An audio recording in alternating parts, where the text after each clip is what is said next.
Hi everyone! Welcome again sa aking channel. For this video, ang ituturo ko sa inyo ay yung continuation ng topics under Unit 1 which is all about functions. The topic is evaluating functions.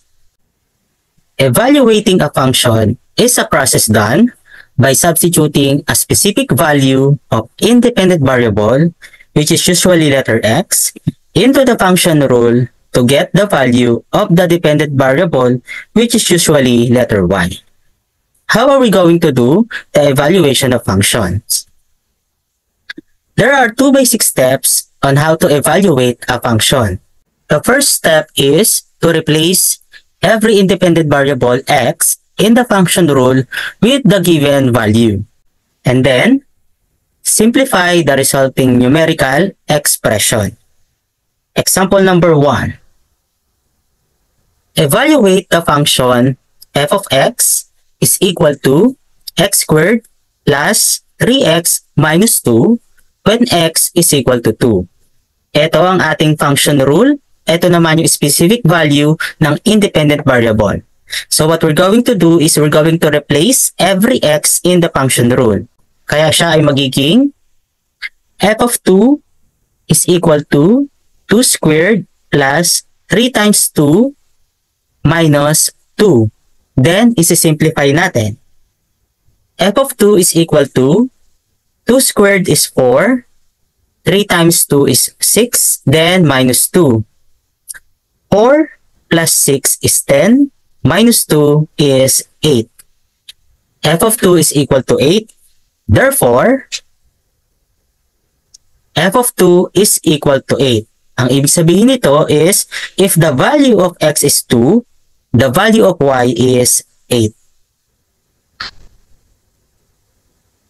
Let's have additional examples.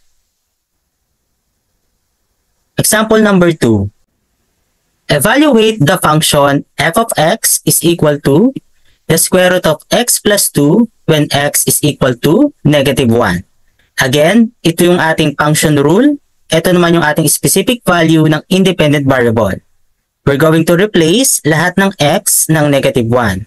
Kaya siya ay magiging f of negative 1 is equal to the square root of negative 1 plus 2. Then, isi-simplify natin. Negative 1 plus 2 is positive 1. Kaya ang f of negative 1 is equal to the square root of 1. The square root of 1 is 1. So, f of negative 1 is equal to 1. Therefore, f of negative 1 is equal to 1. Ang ibig sabihin nito is if x is equal to negative 1, the value of y is 1. Let's have one more example. Example number 3. Evaluate the function f of x is equal to x squared plus x minus 3 when x is equal to a plus 2. Ito ulit ang ating function rule, but this time, ang ating specific value ng independent variable ay may another variable, a, pero ganun pa rin ang ating magiging process. Lahat ng x ay papalitan natin ng a plus 2. Kaya ito ay magiging f of a plus 2 is equal to a plus 2 squared plus a plus 2 minus 3. Then, isi-simplify natin. F of a plus 2 ay magiging, unahin natin itong isimplify. Ito ay binomial na nakasquared. So, pwede tayong gumamit ng FOIL method.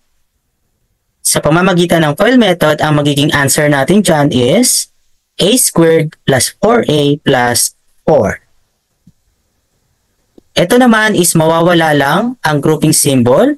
Magiging plus a plus 2, then minus 3.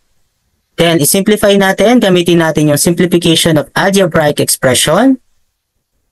F of a plus 2 ay magiging, ang a squared, wala siyang kasamang ibang a squared, kaya a squared lang siya.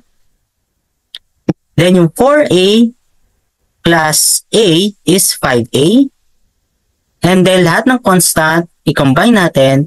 4 plus 2 is 6 minus 3. The answer is 3. Therefore, f of a plus 2 is equal to a squared plus 5a plus 3. This kind of evaluation of function is prerequisite to the next topic, which is operation of functions. Next is evaluating piecewise function. In order for us to evaluate piecewise function, let's understand first the definition and form of a piecewise function. Piecewise function is a function defined by two or more function rules over different intervals. Ganito ang form ng ating piecewise function. We have f of x is equal to a big bracket comprising two or more function rules. So, ibig sabihin, kapag dalawa ang ating function rule, ito ay f sub 1, ito ay f sub 2. At kung tatlo ang ating function rules, we have f sub 1, f sub 2, and f sub 3. Then, sa bawat function rule, meron siyang domain intervals na kung saan yun lang yung values of x na pwede lang isubstitute sa kanya. Now, let's have an actual example of a piecewise function. Suppose we have this function. Ito ay piecewise function kasi f of x is equal to a big bracket comprising three function rules. We have 1 plus x, 4 minus x squared, and 1 minus x. Na kung saan yung bawat function rule natin ay meron siyang domain intervals. Let's understand these domain intervals for each function rule. Let's start with function rule number 1. Ito ang ating function rule number 1. Ang kanyang domain interval is x is less than negative 2. Ang ibig sabihin nito is ang pwede lang isubstitute sa kanya is lahat ng mas mababa sa negative 2. Therefore, the domain is from negative infinity up to negative 2.1 only, hindi kasama yung negative 2. Next, let's have function rule number 2. Ang ating function rule number 2 ay ito.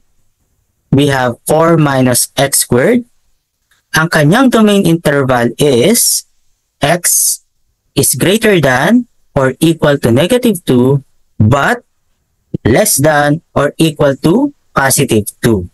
So, ang ibig sabihin, ang kanyang domain is from negative 2 up to positive 2. Last, we have function rule number 3. Ito ang ating function rule number 3, 1 minus x. At ang kanyang domain interval is x is greater than 2. Ang ibig sabihin, ang pwede lang isubstitute sa kanya ay lahat ng mas mataas sa 2, hindi kasama yung 2. Therefore, ang kanyang domain ay from 2.1 up to positive infinity, hindi kasama yung positive 2. Now, gamitin natin itong concept sa pag-solve ng evaluation of piecewise function. Let's evaluate a piecewise function. Gamitin natin yung ginamit nating example. Given the piecewise function, f of x is equal to a big bracket of three function rules, 1 plus x, where the domain interval is x is less than negative 2, or minus x squared if x is greater than or equal to negative 2, but less than or equal to positive 2, and 1 minus x if x is greater than 2. Evaluate f of negative 3.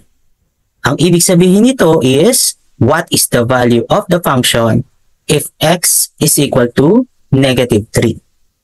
Ang gagawin natin is hahanapin natin kung saang intervals kabilang yung negative 3. Tignan natin sa tatlong intervals. Since negative 3 is less than negative 2, kabilang siya dun sa ating first domain interval. X is less than negative 2. Therefore, evaluate the first function rule, which is 1 plus x. That is f of x is equal to 1 plus x. Then, isubstitute natin yung negative 3 sa x. We have f of negative 3 is equal to 1 plus negative 3. I-simplify natin, 1 plus negative 3 is negative 2. Therefore, f of negative 3 is equal to negative 2. Ang ibig sabihin nito is the value of the function if x is equal to negative 3 is equal to negative 2. Pwede rin nating sabihin na if x is equal to negative 3, the value of y is negative 2. Next, using the same piecewise function, evaluate f of 0. Again, ang ibig sabihin nito is, what is the value of the function if x is equal to 0?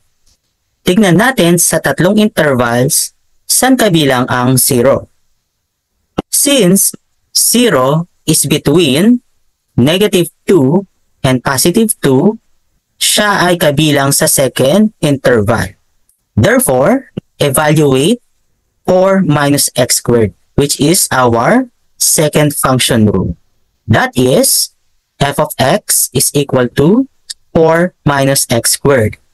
Then, isubstitute natin yung 0 sa value ng x. We have f of 0 is equal to 4 minus 0 squared. I-simplify natin, 4 minus 0, the answer is 4. Therefore, f of 0 is equal to positive 4. Ang ibig sabihin nito is, the value of the function when x is equal to 0, it is equal to positive 4. Pwede rin natin sabihin, if x is equal to 0, the value of y is 4. Next, using the same piecewise function, evaluate f of positive 3. Again, ang ibig sabihin nito is, what is the value of the function if x is equal to positive 3?